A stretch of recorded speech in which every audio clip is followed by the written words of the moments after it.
Hey, Booster. Hey, Jordan. Thanks so much for coming on today.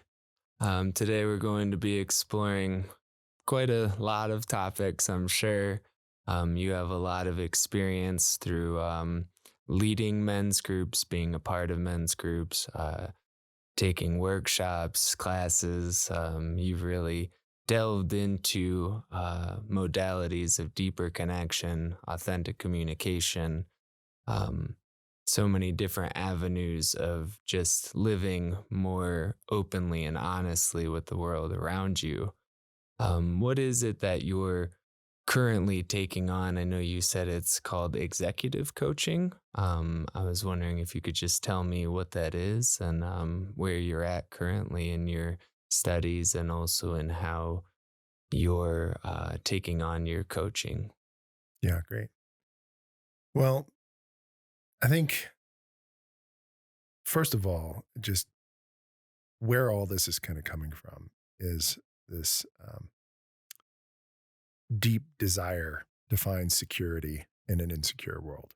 Mm. Fundamentally, psychologically, I grew up in a family that was, you know, chaotic at best, violent at worst. And so I think I'm intrinsically motivated to find ways to get along with others and where we can all learn how to show up in the world um, with more kindness, really, Mm. where and not uh, to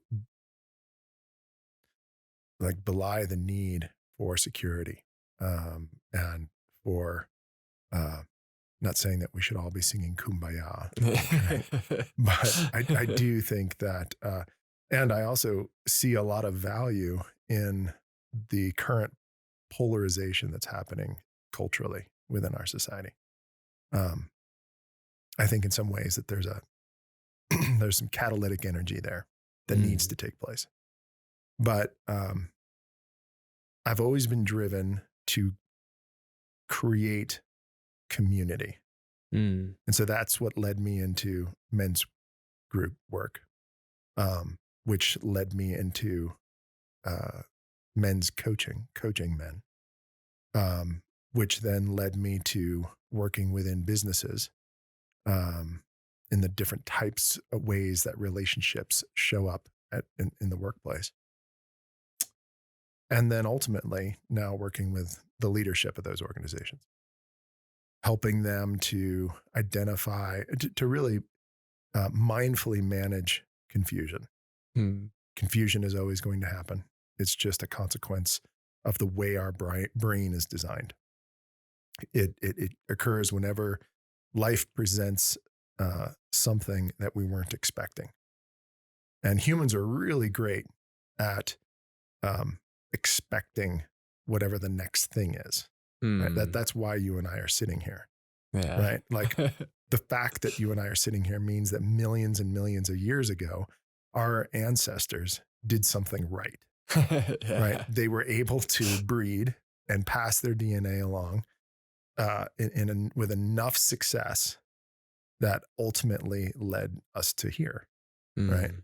But but why? What is it that our ancestors had that as humans um, uh, has enabled us to survive? We didn't have great fangs or camouflage or hard exoskeletons or any of that stuff. We're basically squishy sacks of protein, right? So whatever that discriminator was, and I think that it was our ability to predict the future. I think it was Mm. our ability to anticipate danger. Mm. And so that was what enabled us to survive. And so here we are today, and we still have that skill, but and it works most of the time. But when it doesn't work, when life presents something we didn't expect, uh, that develops confusion, which the brain interprets as a risk, as a Mm. threat. And so Mm. then the brain immediately goes into trying to solve that threat with some kind of explanation as to why things happen the way they are.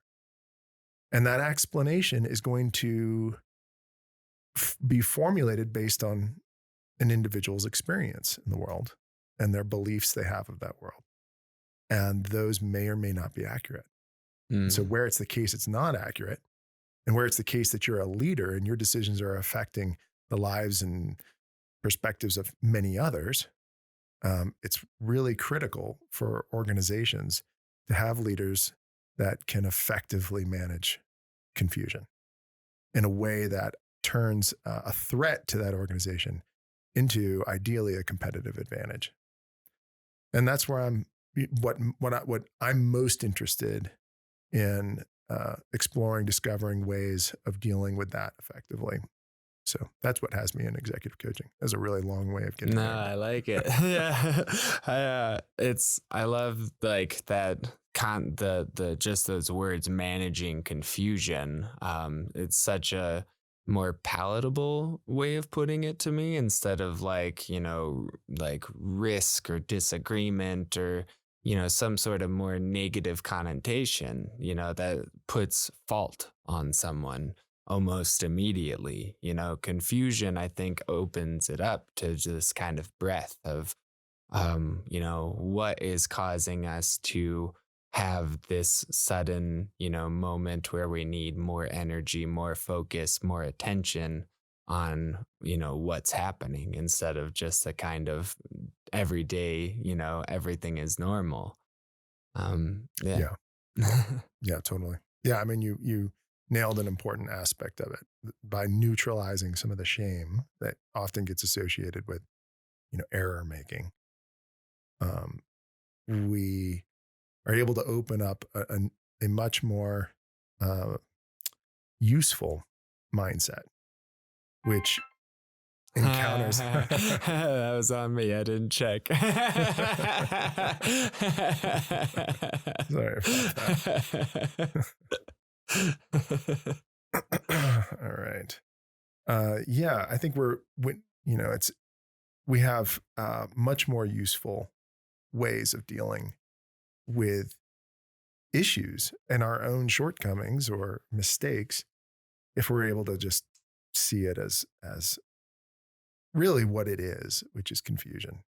Yeah. Um, it's you know acting on a specific point of view that we think is valid, but may or may not be.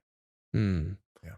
Yeah, and I think in today's climate that it's called for that more than anything. As you're saying, these days are, it seems so chaotic, but it's such a beautiful catalyst. I see all these disagreements happening, all this exploration happening, where certain people get very heated. Whether it be the feminism movements, the transgender movements, movements against politics. It seems like a frightening time, but to me, it's kind of the most beautiful, because we're tearing things apart in order to put them together in a more compatible way. We're seeing wholly what is not working, what the momentum of time has gotten us to, and coming to a point where we're like, no, let's, we gotta get true north back in our sights, and take more accountability for our actions, and figure out a way to move forward in a more harmonious balance that is more inclusive, and, Mhm. as Mhm. hippie as it sounds, more loving. Mhm. Mhm. Mhm. Mhm. Yeah, and I would say even more sustainable. Yeah.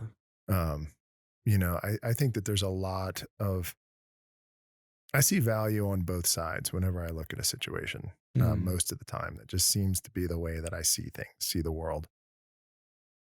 And when I look at like the zeitgeist of today, with um, all these different awakening movements happening, ultimately, I think it's a good thing. Um, Things have been dysfunctional, uh, toxic, some form of uh, unequal for a very long time. Mm. And when we turn it's kind of like if you've been operating in a kitchen that's had really dim lighting for a long time, and it's just been good enough to get, meals made and that sort of thing. And then suddenly you turn the lights all the way on and you're like, oh my God, this kitchen's disgusting. It's a bit like that, and it's a bit confronting.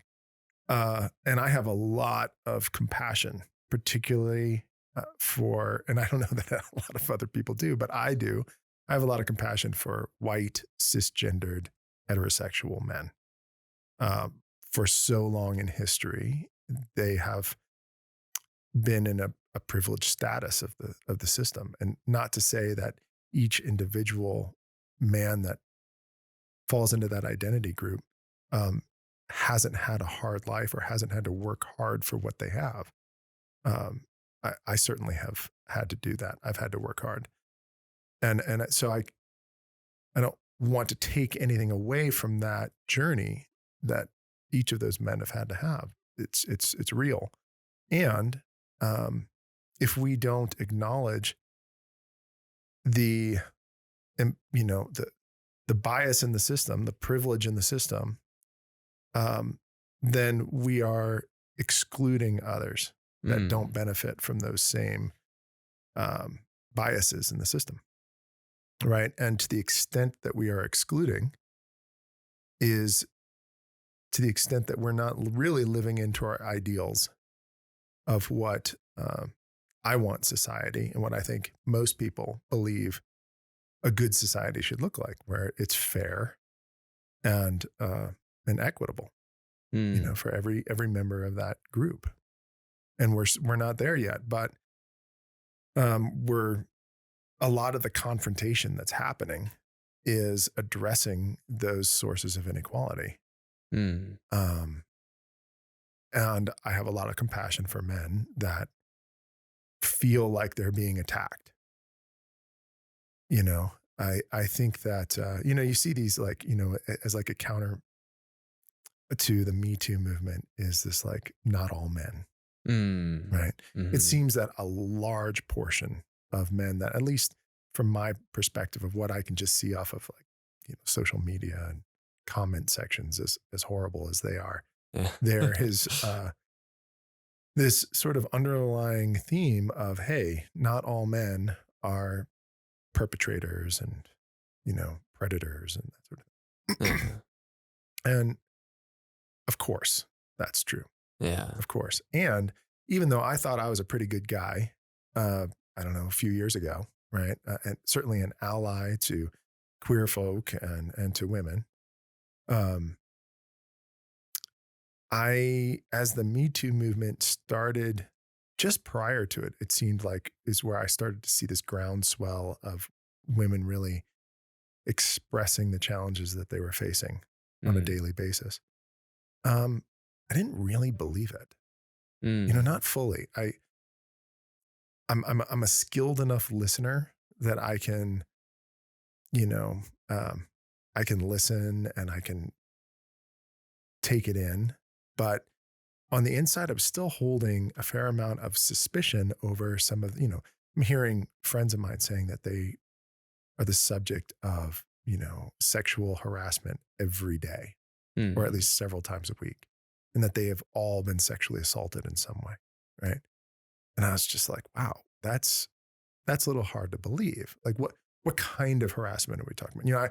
I instantly wanted to go to like qualifying it. All right, let's really look at the data. Like, what is it? What are you calling harassment? Is it just a whistle on the street or something? Yeah.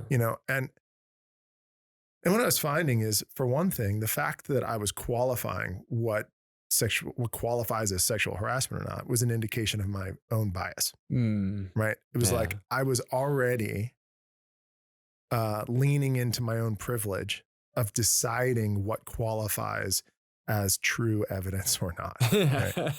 I was already putting myself in the position of arbitrator, of like what's in and what's out in terms of, what qualifies. And so right there, that's just something that as white men, that's something I just automatically do. And I call it critical thinking. Yeah. Right. And I just think of it as a good thing. Yeah. And it is a good thing. But to think of it solely as just a practice and, a neutral practice in and of itself Yeah. would be inaccurate. Mm. It's so, okay. So then what are we supposed to do? Yeah. Well, we listen and we take it in and we ask, all right, what is your experience? Is that hard? Is it, so every day you're getting harassed? What is that like? And really just opening, it was only when I really started to open up and listen to the experiences and the impact that those experiences were having that, for one, I started to see that the problem was much bigger than I thought it was. That Mm. was probably the first realization. And then the second realization I had was realizing that all of the ways that toxic masculinity has affected me as a man growing up, Mm. right? Just, growing up as a kid, right? It was like, being called, all these derogatory terms, being called a pussy, being called a wuss, being called a girl, you fight like a girl, these terms that were being placed on me from peers at a young age, that for one thing, femininity was weaker and therefore, an insult to be Mm. associated with anything feminine or weak. And that to be of value, I needed to be strong and unaffected by the taunts and insults of other kids. Mm. So from an early age, this conditioning to being insensitive or unfeeling, unmoved by insults from other kids, right? That armoring of the soul that happens at a young age. I realized, wow, okay, that happened. Mm. I'm the result of that. I'm in this too. It's not just a problem for women or people of color. This is a problem for me too. Mm. And I think that, and then I started to see the reactions. What to me seemed really obvious seemed to trigger a lot of other men, especially this term toxic masculinity, right? Yeah. Where the response often seems to be not, masculinity is not toxic. Mm. And that, I, I don't quite get it yet. I Yeah. don't understand the calculus or the lack of it, of calculus that has this perspective persist. Mm. Of course, masculinity is not toxic. Of Right. course, Yeah. masculinity is beautiful.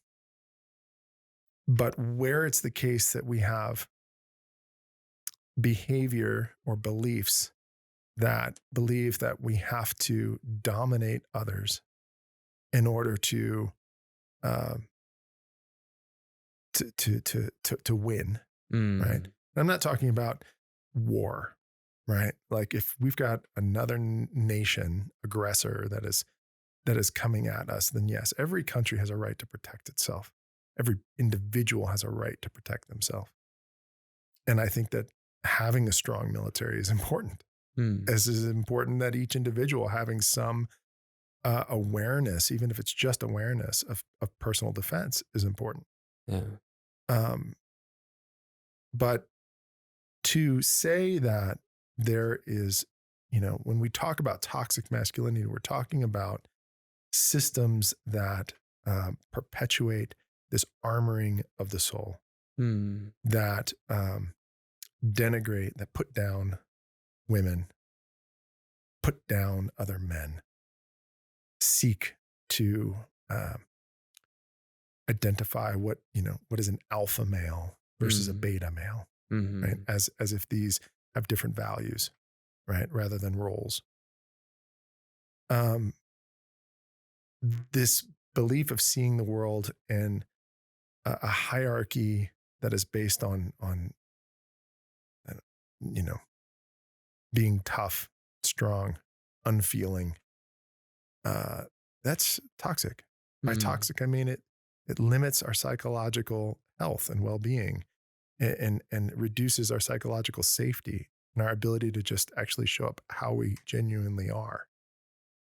And yeah, so I think we're living in exciting times of change.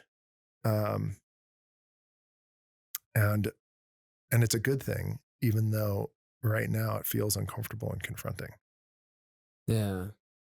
Yeah, and I can definitely connect with how much like it's interesting to me because I'm just kind of naturally open. I've never found myself like hating on any specific groups for reasons outside of myself. There's never been an overarching negativity that came out of me. So watching so many groups kind of at odds with each other, I feel like such an outsider just kind of watching, like, and I feel like I don't even have like a dog in the fight because I'm not a part of any of it. But how you've been exactly what you've been saying of just being kind of like a white male in these times, it's very interesting to like be on the outside and then suddenly have a spotlight shined on me.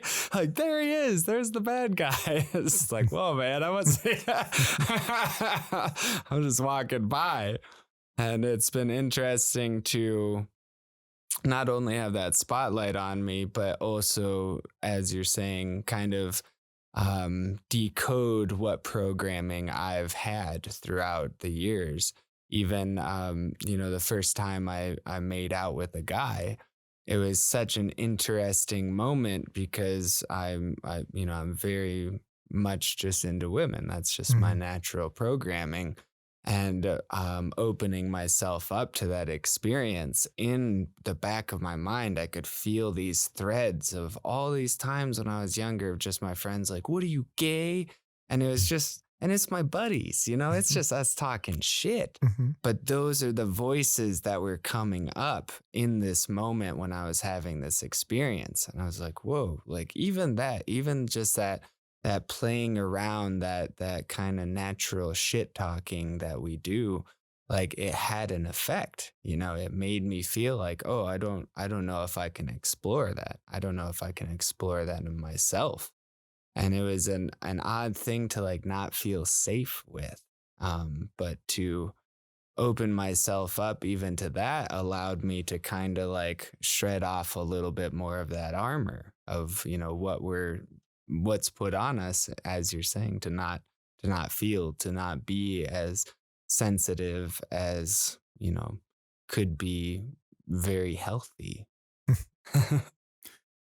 Well, case in point, can I ask you a vulnerable question? Yeah. Please. So when you just admitted on a podcast that you had kissed another man Hmm. and you identify as heterosexual, Hmm. was there anything internally that triggered for you? Was there anything that you had to overcome or feel edgy when you just expressed that? Mm, I wouldn't say now in this moment, but I think that's because I've explored expressing that to people and groups in the past that have pushed that edge. When I've been around very masculine men and just openly put that out there, where, they kind of give me a sidelong glance. And I think that's just kind of part of my modality is I like to just kind of brush up against that uncomfortability because I want to open people's minds. And that's kind of why I started this podcast, even is like, I want to show up authentically and in my truth. And I want in my truth to give other people permission to live theirs. Hmm. Okay. So how do you think your average listener is going to interpret your admission or even just relating the fact that you're a heterosexual male and yet you've made out with other men? How do you think that they're going to interpret that? Hmm. I think there's so many different ways to interpret it. Even just saying that I'm a hetero man that has made out with a man. Some people think like, oh, well, if you identify as hetero, why are you even exploring that? Hmm. And to me, it's more of exploring life. Not being afraid to try new things. Right. It's very interesting to me how much sexuality is on a forefront of discussion when the idea of sex is still kind of a hidden private thing. But for some reason, there's this wanting to celebrate what type of person you have sex with. And I don't know. I mean, I say celebrate sexuality. I guess if you want to celebrate, what type of person you connect with, that's as good as anything. But I guess I like to look at like a bigger picture of it, of just, it's very sad to me, and I don't think that's the word I really want. But to see something like, on Walking Dead, you can shoot a kid in the face on television because he's a zombie, Hmm. but we still can't show tits. Hmm. A nipple is a bad thing unless it's for sale. And it's very odd to me that violence is so much more accepted than the human form and human sexuality, as in the case of, how wonderful breasts are and how funny dicks are. Yeah. If a guy shows his dick in a movie, it's usually going to get a laugh over, Right. seeing a breast and being like, "Oh, she's so beautiful." It's a weird mix. So I guess, to answer your question, I'm not really sure. I think that it's such a plethora of reactions that could come from it. And being in my own skin, having that just be my experience, I don't know how people will react to it. Yeah. Yeah. Well, uh, sure. Yeah. You're not going to know. Yeah. And if there's a way, I don't know if you have like a comment section or something like that people can leave comments. It'd be interesting to hear. What is the listener's internal reactions when he hears this? I would Yeah. imagine it's going to range from this kind of like, no duh, kind of like awareness of like, yeah, I never understood what the big deal is between kissing a guy and still calling yourself hetero. Like they've already kind of got it, Yeah. all the way to that's just weird. I don't get it at all. And I have no interest in getting it. Yeah. Right. It's just weird. Yeah. Um, and I really think there's value in both perspectives. Hmm. Um, I know that for me, I just recently, I'm going to plug the Moth here for a moment. It's a storytelling organization. And I was up on stage recently telling the story about how the first time I kissed a man, Mm. right? And that happened at Burning Man, and it was I actually went to this burn to like engage in a homosexual experience. Like that was my intention, and I had never had a homosexual experience before. But after like exploring it intellectually with some friends where, we were just kind of joking around, but we were semi-serious, and it was like, there's only, by being heterosexual, strictly heterosexual, you're limiting your options by like 50% of the population. Right? So just statistically, it seemed we were very disadvantaged, So I was like, all right, so it was, as I said, at first it was a joke, but then it became more serious. I was like, what? No, I want to intentionally, mindfully explore this more. I Mm. don't actually feel a natural attraction, sexual attraction uh, to, to men, at least not at that time. And what I realized through this process, as I was actually at Burning Man and I began to actually evaluate men in terms of connecting with them intimately, I was really surprised to notice that the way I saw men changed, Mm. began to change. I started noticing things like their sense of humor. I started noticing things like their posture. I started noticing things like their smile and their eye contact and the way that they sort of carried themselves, their confidence, not in the way that like confidence seemed to reassure me that these were men of integrity in some way, right? Like Mm. men I could trust. Yeah. And so it started to, it started to show like I started to see men differently because what I was looking for from men, I was looking for different things now from men. Mm. So things started to shift. And that was probably the most surprising thing to me is that so that by the time I at the end of the burn, I still hadn't had any homosexual experiences. I think I'm just terrible at, I don't know, picking up guys or something. I haven't quite figured that out yet. But um,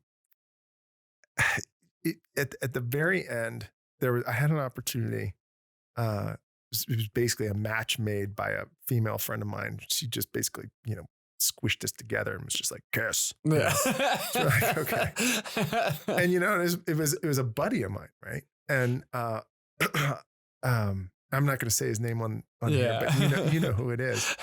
And so he's like, I'm like, well, do you wanna? And he's like, yeah, or sure, like, all right, we'll give this a go. And he had actually had more experience with this sort of thing than I had, right? And what I noticed was when he kissed me, there was this like immediate sense of almost like this, like he wanted to devour me. Right. It was a sense I got. Right. And so like I totally contracted, right? Not visibly, not outwardly, but inwardly I did. Right. But he still picked up on it and he stopped and he like gives me this kind of look. And he's like, what just happened? And I'm like, I don't know. I felt like I was like about to be eaten. And he just kind of smiled. He's like, yeah, that's the masculine.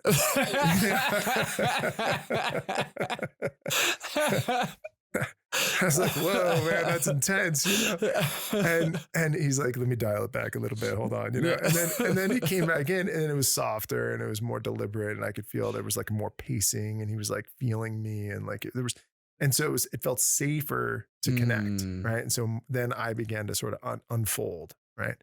And I realized that what was actually happening was I was feeling whatever they call like, your inner feminine. Which I don't really like I see in some contexts, it's useful to categorize certain traits as feminine, certain traits as masculine. I understand that in times can be useful. But anytime I pick any one of those traits, whether it's like strength or focus or problem solving or whatever we associate with a given affinity group, right? It's like, those are just human traits. Yeah. Like they're just a good idea to have any of those on either side, whether it's empathic or understanding or, whatever, sensitive. Ultimately, they just seem like universal traits. But I understand that sometimes in contexts it helps to differentiate them. And in this case, it felt like there were the softer parts of me, the parts that we sort of call feminine, that were like actually able to open up, but only if I was in relation to this kind of like mindful masculinity that was considerate and was connecting to my experience, and then it was opening up, and it was totally mind blowing. It was completely eye opening, in the sense of like how I engage women and how I want to be engaged. And it was, and it really shed a light to me on how conditioned I've been by society, such that any natural attraction that may even be there for other men has been squashed because there's this psychological belief that if I were to like another man in that way, it would mean something negative. Yeah. Right? And so my brain was like, nope, never going to feel that. And it actually took a mindful effort, even though I didn't feel attraction at first, that I had to go that way to sort of start to unpack this conditioning and start to see what's actually underneath there, And I don't know that, I think I'll probably always be hetero, but I'm to this day, I'm not sure if that was actually a choice or if that was conditioning that has determined that for me. Yeah. Yeah. And that's such an interesting point. I have quite a few friends who have opened up to me about, just that they still kind of question it in themselves, even friends that are married who are like, well, I grew up in the church and I was just so looked down upon to any of the homosexuality that they still question in themselves. And I think that that's such a curse of such stringent thinking, and to not allow people to just explore their own individuality. And I think that's what so much of what this argument in today's society is about is, people just want to be allowed to be themselves. We look at all of our differences, and when you really break the differences all the way down, you just end up with individuals. It's not boys and girls or this and that. It's Booster and Jordan. It's it's one person or another. And I think, it's fun to choose teams and stuff. And that's another kind of programming that I think not only holds place in this culture, but also comes from a very old memory of how to live and how to thrive on this planet. You had to have tribe. And, I think that people getting loud with their tribe is kind of just a way of celebrating their own individuality. Yeah. And I want to be careful about celebrating or putting on a pedestal individuality. Hmm. I think that uh, being Gen Xers, we kind of grew up with this idea that like there's just this understood that individualism is just an understood good thing, Hmm. right? And yet when the internet came on and people were allowed to comment anonymously, what we found is that when people are anonymous, they behave in general atrociously, Yeah. right? So is that their individual self Hmm. when they can't be attributed? And then we see these inner monsters come out. Is that, in other words, yes. So the sort of progressive or the liberal left has this value on individuality, except when these individuals start expressing beliefs that are counter to the sort of liberal value set. Then Yeah. suddenly individualism isn't okay, right? Hmm. Suddenly now, no, it's not okay to be to express racist views or to express even nationalistic views if you know as an individual Yeah. you don't get that, right? What we see from sort of the the liberal um, social justice standpoint is that no, we're not going to tolerate all individuality. We're only going to tolerate individual perspective when it falls within our range of values. And so it's really, it's really interesting. And I think that's probably been the biggest challenges that progressive and liberals in general have had to face in the past few years is watching their own sort of faction, their own tribe, if you will, um, beginning to behave like in ways that seem counter to what a liberal mindset is, Yeah. right? Where if we are tolerant, if we practice tolerance for other perspectives and we believe in these things like uh, freedom of expression and these rights that were fought so strongly for in the civil rights movement and then beyond, only to now see those values being expressed in a way that the left doesn't like, Yeah. and now it's not okay, and so everything feels really topsy turvy. Yeah. Um, yeah, but where I'm left at, like individuality, I think really is important. I mean, I'm an artist. I you know life without art is meaningless, to me. So to see, so I think it's really important, and I think it'd be foolish to just sort of not qualify it in some way. Yeah. I think that's a really beautiful point. I think for me, I'm so uh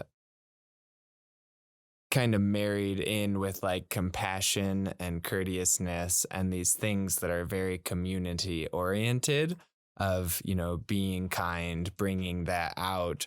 that's a part of my individuality that then I kind of project onto others. That's right. That's right. Like, yeah, be an individual, do it. It's like, oh, don't be an asshole, though. Yeah, that's right. This would be a good T-shirt. Yeah. Yeah. Be an individual, but not an asshole. Yeah. Exactly. Yeah, so one thing I also wanted to explore today is men's groups. Mhm. I kind of got to know you through being a part of your men's group, and I found it very valuable in so many ways.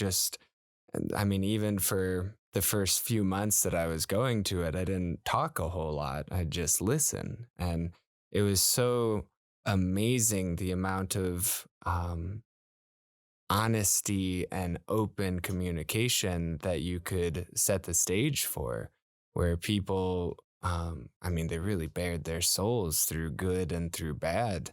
And just being able to see men open up like that, it was really heartwarming to me and very eye opening to just be in a group of people, with maybe 40 years between the oldest member and the youngest member in certain days, and get to see the troubles that they're going through and get to kind of feel the humanity that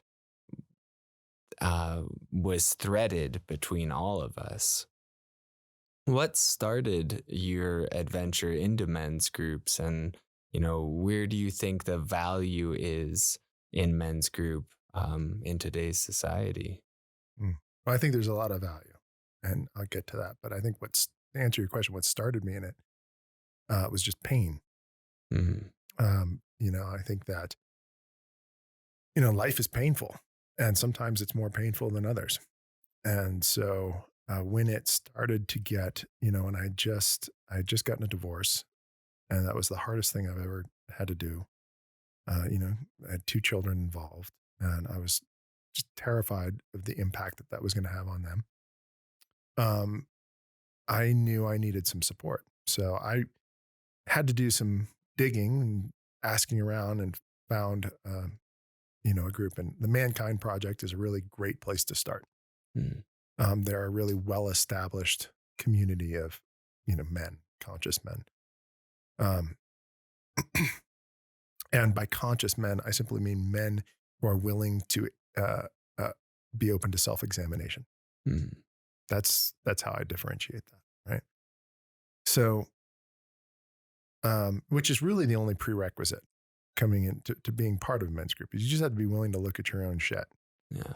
Um, and if you're not, well, then maybe you just come and you listen, and if you get exposed to enough men who are willing to do that, then maybe the value of that starts to become more apparent, right? Mm. So I would encourage any man to get involved in a men's group. I think that it is a long lost tradition among men, probably lost somewhere um, in the industrial age. I'm not sure when it was lost. Maybe it was when agriculture came online, and we started living in, vast distances from one another, and it became harder to come together as groups. Um, but I believe, and I have, just based on what I've read of what human culture was like pre, agrarian, pre farming, that men would talk. Right, we would spend time, whether it was out hunting together or whether it was out building together, whatever it was that we're doing. I imagine that there was a culture of sharing and communication at that time. And then somehow that got lost.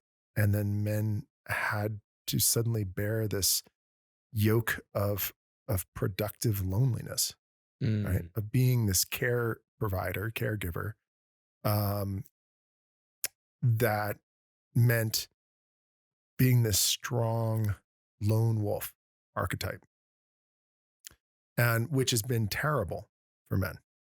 I mean, there's lots of statistics, none of which I remember in this moment, but a lot of statistics that talk about the suicide rates of men and the heart disease, how it affects men more so than it does other identity groups. And this is because of the stress that men are under, tremendous amount of um, loneliness, shame, um, and bitterness ultimately is what evolves as men feel like they're just lost and alone Mm. in a world that doesn't care about them. Um, so men's group is a way that begins to write a different story. And not to say that men's groups are the panacea for all men's woes or the woes of the world, and not to say that all men's groups are even good. Mm. There's a lot of ways that to really mess up a men's group. Um, so, I want to caveat it with that, right? But where it's the case that you've got a men's group that is being run by men that know how to do it right, it can be a really powerful technology in fundamentally eradicating shame. Mm. Shame is what holds us down. Shame is what isolates us from the rest of our community and our family. And it is the driver of depression and loneliness. And it thrives in isolation. It Mm. thrives in sort of, as they say, like shame thrives in the dark, right? And so a men's group is kind of like exposing it to the light. And it's only by exposing what we feel ashamed about in a group of others who are able to hold it compassionately. I remember the first time I was in a men's group and, I admitted to something shameful. I think it was something like um, you know, uh, trying to think about, what it was. It might have been something like um, watched a whole bunch of porn or something. And watching the other men in the group like raise their hand in solidarity, like, yeah, me too. Right. I've done that too. Or sharing, yeah, I've done that. When I started to see that the things that I was afraid to admit were actually really common, that other men have experienced it, or even in the case where it wasn't common, right? It was like these are still men that were able to see another human that like they could say, yeah, I've done stupid shit, or I've made mistakes too. I've never made that mistake, Mm. but I've made plenty of others. And the fact that you're sitting here in this circle owning up to it is worthy of my respect. Mm. And so you get it, and then and there's something about having that experience as a man that allows us to that shame becomes less strong, Mm. becomes less of a grip. It starts to loosen up. We start to feel our soul again. We start to feel a little lighter, start to feel more capable of expressing ourselves, more deserving of the life that we want. And we start to behave in ways that start to drive the creation of that life we want. Mm. And it's really complex, and it's nothing that um, I would ever expect a man to be able to see the value of from day one. Mm. Like, that's why I don't really try to hard sell any man on a men's group. Um, Typically what puts men into a men's group is pain. Like Mm. they just, that they're tired of whatever experience they're having, and they're ready to try just about anything to get out of it. And then you're like, hey, well, this has worked not just for me, but it's worked for a whole bunch of other men. Why not give it a shot? And police officers and firemen and the military and all these organizations that have to deal with trauma are are waking up to it. And you're starting to see these same groups happening in these other organizations, and for good reason. I mean, it works. It opens us up, eradicates shame, and helps us start to reclaim our soul. Yeah. Yeah, I love that idea of like that shame, that darkness that we hold inside of ourselves. It's such a, the line, the truth weighs nothing. Uh, but it only weighs nothing once you get it out.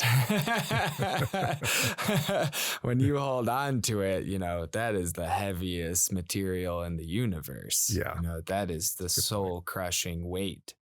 And just in that, to have a space where you can just say openly like who you are and what you're about and what's challenging you and what's celebrating you, it allows this like you to just let go, to put it out there and have it land in a way that isn't going to get tossed right back at you, which is what so much of society does. What, you do that? It's just like, well, yeah, well, and then it's just, oh, push that deeper. Right, right. Make that a little denser, a little heavier. And it's been so valuable to me. Even I don't feel that I came to men's groups from a place of pain. I came from a place of like curiosity, Mhm. of like, okay, well, what is this? What's going on here?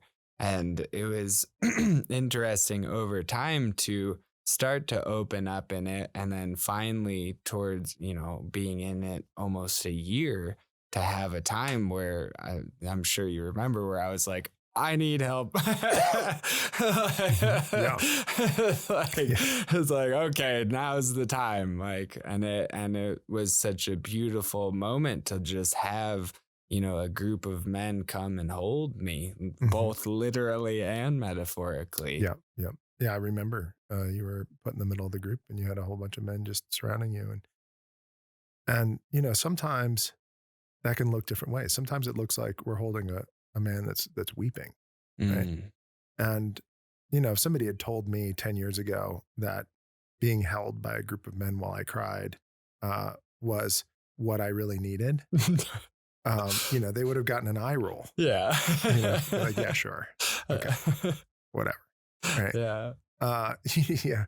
But unless you've actually experienced that and felt, uh, where it doesn't feel weird, it actually feels like the most sane, the most appropriate response to what you're feeling inside, right? When you feel that, it actually restores a bit of faith in humanity. You're Mm. like, wow, yeah, this is exactly what I need right now. And I didn't even know it.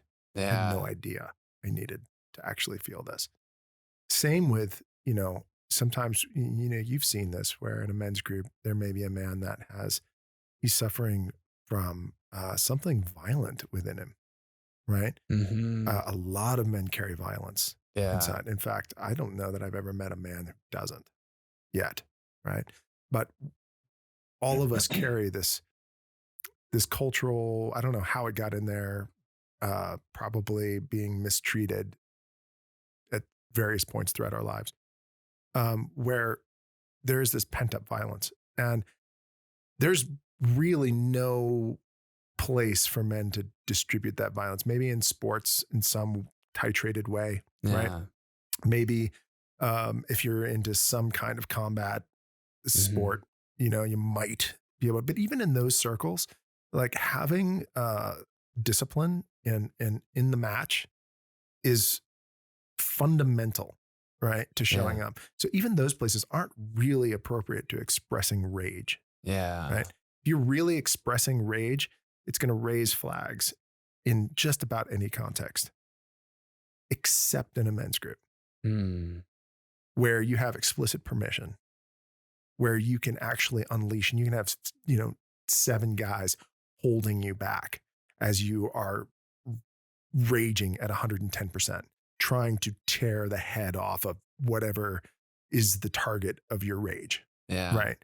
And you have these men that are holding you, keeping you safe, keeping everyone else safe, but allowing you to go there, Yeah. encouraging you to go there, driving you on to let the beast out, Yeah. right?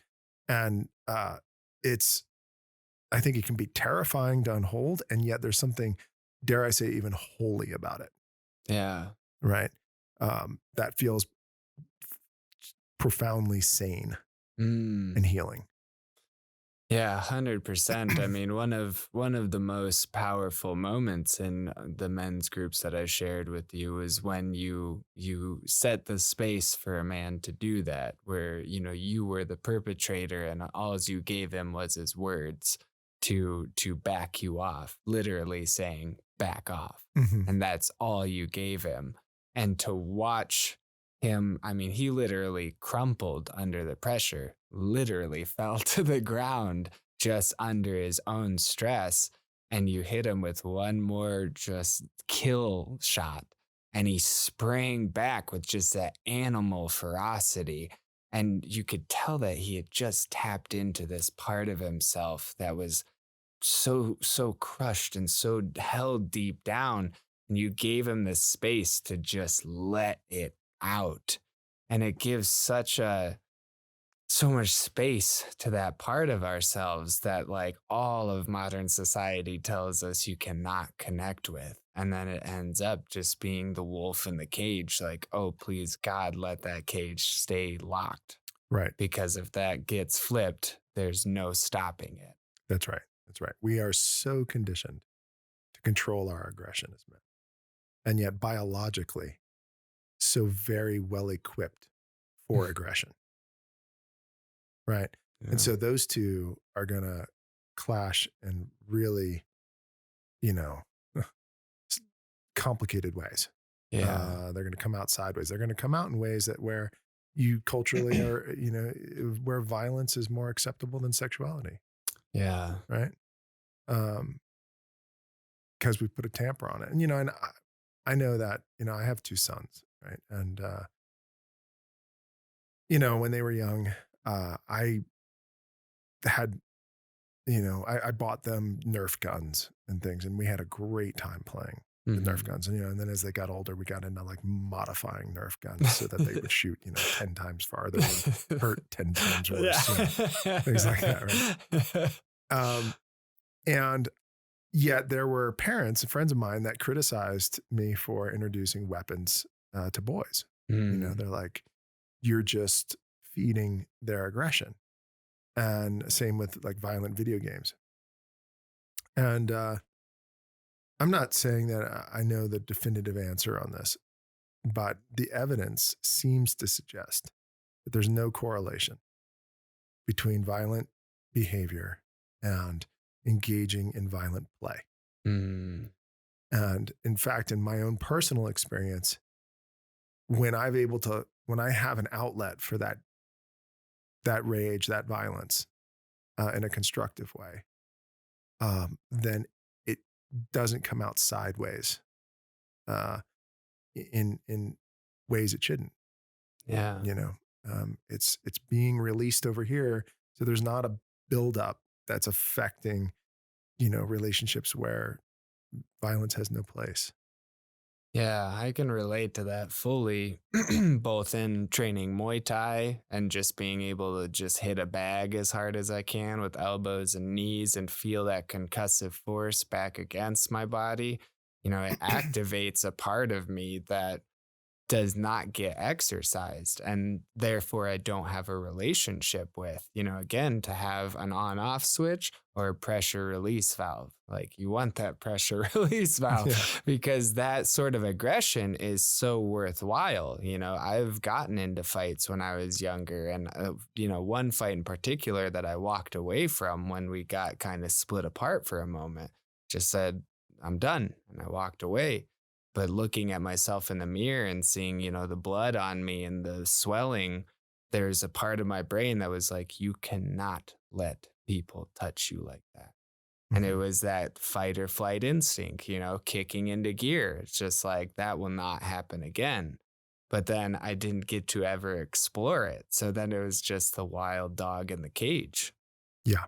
And I feel that opening yourself up to exploring it is so powerful, both in, and like you're saying, in violence, of violent video games and things like that. I got into heavy metal at a very young age, and my parents were very nervous about that. They didn't know what to think about it. And I didn't understand it at the time, but looking back, I realized that heavy metal vocalists were the only people in that moment that I could relate to because I was seeing the chaos in the world. I grew up in a very like kind of happy household and everything was nice. And when I got the internet and started learning about the outside world and really diving into war and the tragedies of the world, it broke my heart. And I didn't know what to do with that. And the hero in me wanted to save all these people and help. And so the only people I could relate to were people that were going, "Ah!" just screaming as hard as they could because that rage inside of me had nowhere to go. So like heavy metal music, a lot of people they're like, "Oh man, this makes me so jittery." And I put it on and I go, "Ah."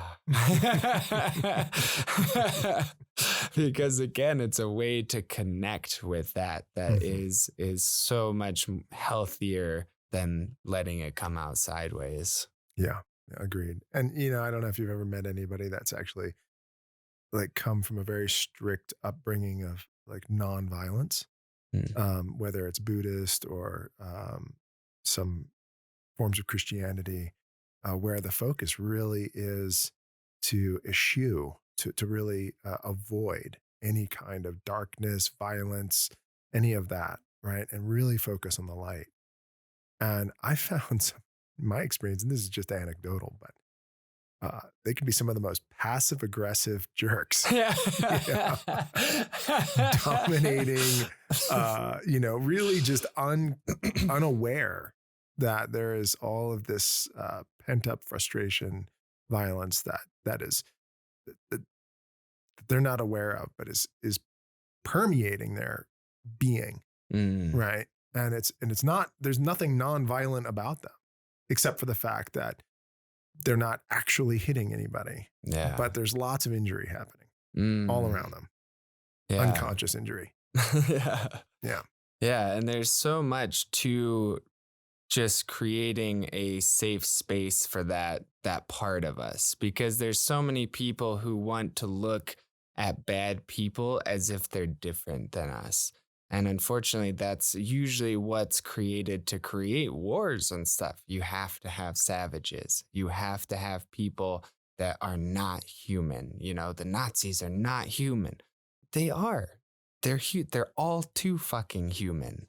And if we admit that that darkness is in ourselves and that it actually carries very deep roots of when we were not the apex predator on this planet and you had to be fierce and you Mhm. had to have ferociousness, and that if we can turn that in the modern day into a tool, into more of a scalpel than just a bludgeoning hammer, if we can hold that within ourselves with more compassion and more compatibility and balance, that we'll be able to express ourselves from a more authentic place because the truth hurts. And just like you're saying in passive aggressiveness, people don't want to hurt other people. And then they end up hurting both parties by not speaking their truth, by not allowing that scalpel to come out because they're just like, oh, if I swing this, I'm going to crush. Yeah. And it's like, no, no, you just have to take yourself back a little bit and have that connection within yourself in order to speak it. Right, and that connection to yourself, a big component of that is, I think, is what we call emotional intelligence, Mm, right? Which, specifically is the skill to identify emotions and then understanding how to manage them optimally for the context you're in, right? yeah. So that's, in essence, that's what emotional intelligence is. And as men, we don't have a lot of experience with that because the range of emotions that we are sort of quote allowed to have is really limited. We get to have anger, um, and that's the one that we most associate with masculinity. When I think of my dad, and I think of his emotions, I think I can vaguely remember some sad moments he may have had, maybe some fearful moments, but most of all, overwhelmingly, the largest emotion was anger. more so than joy, or fear or sadness. And, as men, we're taught to repress fear, uh, even taught to repress joy, right? Mm. Don't be too joyful, or, and you get ribbed for that too, Yeah. right? If you're too Yeah. enthusiastic about something, your friends back in the day, that was just cannon fodder to lay into, right? Yeah. They make fun of you for that, Yeah. right? And if you were scared, definitely going to get made fun of for that. If you're, sad, we typically isolate ourselves so that nobody sees our sadness. Mm. And so really the only thing that ever gets recognized, but if you're angry with your friends, like, you get to have that. They're not going to make fun of you for that, Mm. right?